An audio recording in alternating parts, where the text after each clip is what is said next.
Jonah was on his way up in the elevator when he saw a young girl acting really weird in the corner. She kept looking at her watch and talking softly to herself. He didn't think much of it at first, but then he started to notice something was very off. His face went white when he figured out the scary reason behind her strange actions. But before we start, smash the like button and make sure to subscribe if you haven't, and hit that notification bell so that you won't miss any new stories. Jonah stepped into the elevator, not knowing it would change his life forever. In the corner stood a young woman whom he briefly had eye contact with. He got into the elevator on floor 1 and had to get to the top of the building for a meeting with his boss. As he pressed the button for level 12, he suddenly heard something. It almost seemed like the young woman whispered something to him. Jonah ignored it at first, thinking he probably heard it wrong. Suddenly, the elevator stopped at the next level, and Jonah stepped aside for the woman to get out, but she didn't leave. He waited for more people to get on, but there was no one on the other side of the doors. Jonah scanned the hallway of level 2 and turned to look at the young woman,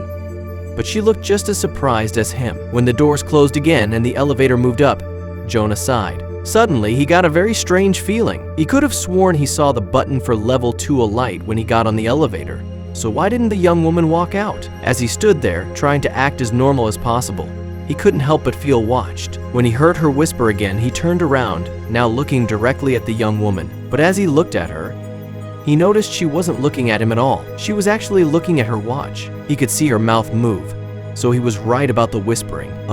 Sorry, he asked as kindly as he could. The young woman looked up, kind of shocked that he actually spoke to her. Are you all right, Justice? You wanted to say something?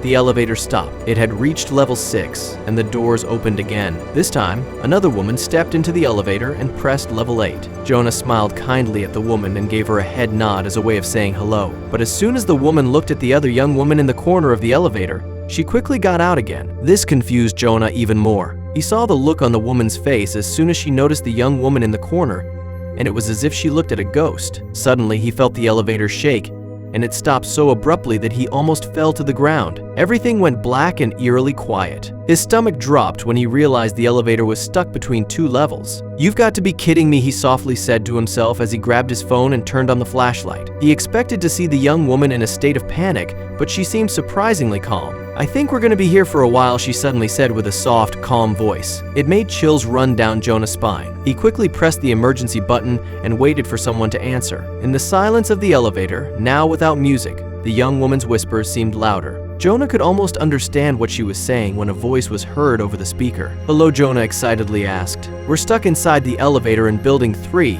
Somewhere between levels 8 and 6, Jonah's voice trembled as he spoke. We need help immediately. Please, the calm voice on the other end promised swift aid, a mix of reassurance and protocol. He ended the call, clutching his phone as a lifeline to the outside world. As the line went dead, a heavy silence engulfed the elevator. Jonah glanced at the woman, her expression unreadable. Are you okay? Jonah ventured, breaking the silence. She remained silent, her eyes briefly meeting his before looking away. Jonah's attempt at establishing some form of connection fell flat, her lack of response leaving him feeling more isolated. Jonah watched the woman, her serenity unnerving in the face of their predicament. Why was she so calm? Did she know something he didn't? Once again, the woman leaned close to her watch, whispering softly. The sound, barely audible, was a stark contrast to the silent tension filling the elevator. Jonah's confusion mounted. Who could she be talking to? And why through a watch? Jonah's unease grew with each passing minute. Abruptly, the whispering ceased. The woman stood silent, her watch forgotten in her hand. This sudden silence was as unnerving as her previous murmurs. The woman's continued silence became a deafening roar in Jonah's ears, exacerbating his fear. Every silent moment stretched on, turning the elevator into a cage of anxiety and dread. Jonah, unable to contain his fear any longer, turned towards the woman. What's going on? Why won't you talk, please? Just tell me something. His plea was frantic, a raw expression of the terror that gripped him. Jonah started to pace back and forth across the limited space of the elevator. Each step was a testament to his growing unease, the small area amplifying his erratic movements. Jonah's fear crescendoed as he stopped pacing and faced the woman once more. Why are you doing this? He shouted, his voice bouncing off the elevator walls, amplifying his distress. The silence from the woman was louder than any reply, each moment of quietude sharpening the edge of Jonah's fear. The climax of Jonah's fear broke the tension that had been building like a storm. Afterward, a heavy silence settled over them, more profound than before. This moment marked a turning point, leaving a palpable sense of unease between them.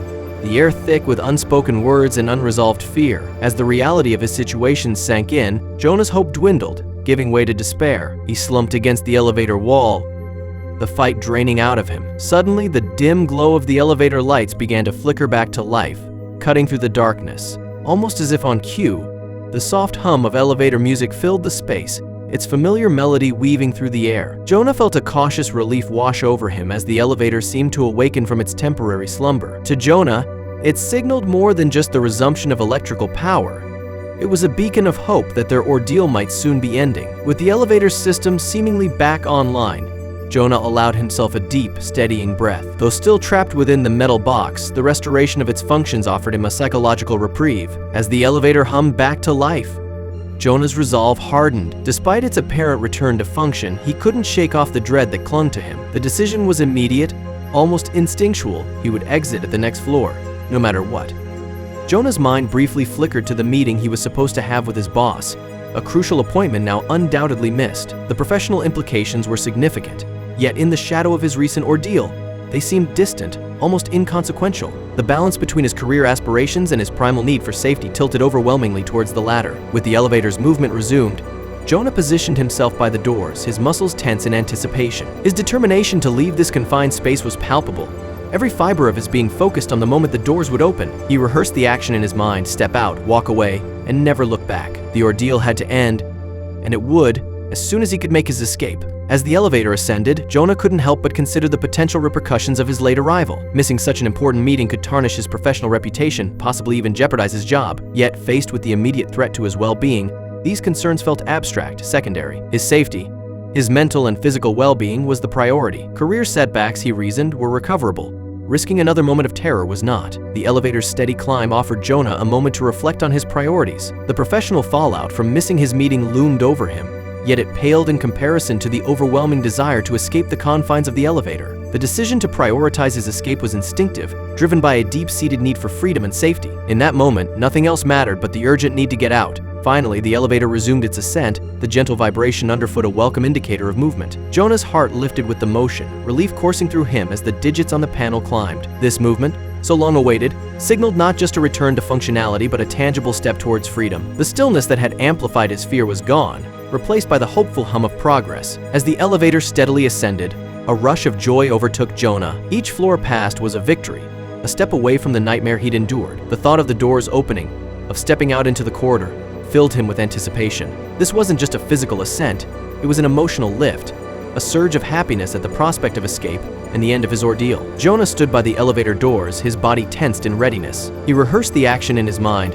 The doors would slide open, and he would step out swiftly, leaving the confined space and its haunting memories behind. His every muscle was coiled for action, driven by the singular desire to escape the elevator's oppressive environment and step back into the world. Jonah's eagerness to leave was about more than just exiting the elevator. It was a deep-seated need for safety, for distance from the unnerving silence and the mysterious woman who had shared his captivity. His focus was singular: freedom.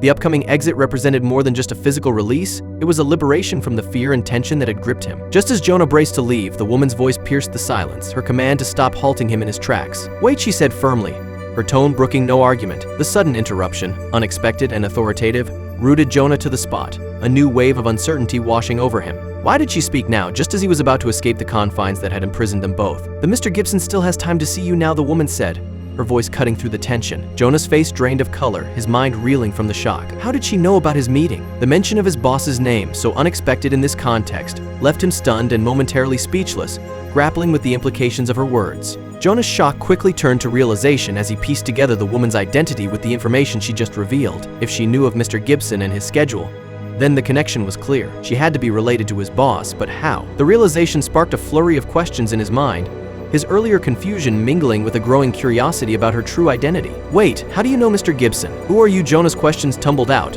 a mix of curiosity and demand for answers. He sought clarity, not just about her surprising knowledge of his boss, but also about her silence throughout their ordeal. His tone softened as he asked, seeking to understand the mystery that had unfolded before him in the elevator's confined space. As she spoke, the woman's calmness stood in stark contrast to Jonah's earlier panic. She revealed bits of her identity, each word slowly peeling back the layers of mystery that had shrouded her. Her composure, so at odds with the fear and confusion that had gripped Jonah, added a layer of intrigue to her revelations, hinting at the depth of the story yet to be fully uncovered. "I'm the daughter of Mr. Gibson," she finally disclosed, her voice steady. "I was on the phone discussing work matters." Her admission shed light on the whispers to her watch, the source of Jonah's unease. The revelation that she had been in communication about work, possibly even about the very meeting Jonah was anxious about, brought a sense of closure to the puzzle, connecting the dots of the day's strange events. "The whispers to my watch were actually discussions with my father about a secret project you're involved in," she explained. Jonah's eyes widened in disbelief. The revelation that his inadvertent eavesdropping was actually a high-level conversation involving him was startling. The idea that he was at the center of a secretive initiative, discussed in such an unusual manner, left him reeling, trying to piece together his unintended role. Jonah struggled to process the information. He was part of a secret project, one so important that it warranted whispered conversations and the involvement of his boss's daughter. The realization brought a mix of bewilderment and embarrassment. To have been so close to the heart of something significant, yet utterly oblivious until now, made him feel exposed and slightly foolish. "I'm sorry for misunderstanding your actions," Jonah said, his voice laced with genuine remorse. The tension of the past hour, fueled by his misinterpretations and fear, seemed petty now in the face of the truth. He apologized for his earlier panic and aggression, understanding at last the reasons behind her quietude and whispers. The apology was a small step toward reconciling the awkwardness and fear that had defined their interaction. Despite the awkwardness of their meeting and Jonah's panic, Mr. Gibson still extended an offer to Jonah to be part of the secret project. This gesture of trust, made under such unusual circumstances, was unexpected. Jonah felt a surge of gratitude and excitement. The project, shrouded in secrecy, now represented a unique opportunity, a chance to prove himself beyond the confines of a typical workday and an elevator mishap. Jonah's initial embarrassment at his earlier reactions slowly transformed into cautious optimism. The secret project, initially a source of confusion and fear, now unfolded as a promising opportunity. This shift in perspective, from dread to anticipation, marked a significant turn of events. Jonah's ordeal in the elevator, once a moment of panic, had unexpectedly positioned him at the threshold of a potentially career-defining venture. Jonah received word that Mr. Gibson was still open to meeting him, despite the unexpected delay caused by the elevator incident. This willingness to reschedule not only offered Jonah a sigh of relief, but also a renewed chance to engage directly with the secret project. The gesture underscored the importance of the meeting, emphasizing its significance beyond the constraints of time and circumstance. Mr. Gibson's response to the whole situation was marked by a surprising level of understanding and empathy. He recognized the stress and fear Jonah experienced, viewing his reactions within the context of the unusual circumstances rather than his professional shortcomings. This empathy highlighted the importance of compassion and leadership, turning a potential point of contention into an opportunity for forgiveness and growth. As Jonah learned more about the secret project, his initial anxiety gave way to a blend of excitement and a sense of responsibility. Being included in this initiative felt like a vote of confidence in his abilities and potential. The details of the project painted a picture of collaboration and innovation, offering Jonah a unique opportunity to contribute to something impactful and groundbreaking. Reflecting on the day's roller coaster of emotions, Jonah recognized the silver lining. The elevator ordeal, while harrowing, had inadvertently steered him into a pivotal role within a significant project. It was a reminder of how unforeseen events could lead to unexpected opportunities. Jonah felt a renewed sense of purpose, ready to tackle the challenges ahead with a fresh perspective and newfound determination. Finally stepping out of the elevator, Jonah and the woman now revealed as Mr. Gibson's daughter shared a moment of understanding. The ordeal they had endured together had forged an unexpected connection, a bond sealed by shared adversity and the anticipation of working together on the secret project. As they parted ways in the lobby, it was clear that this experience would remain a memorable chapter in their lives, a story of fear, discovery, and opportunity born from the most unlikely of circumstances.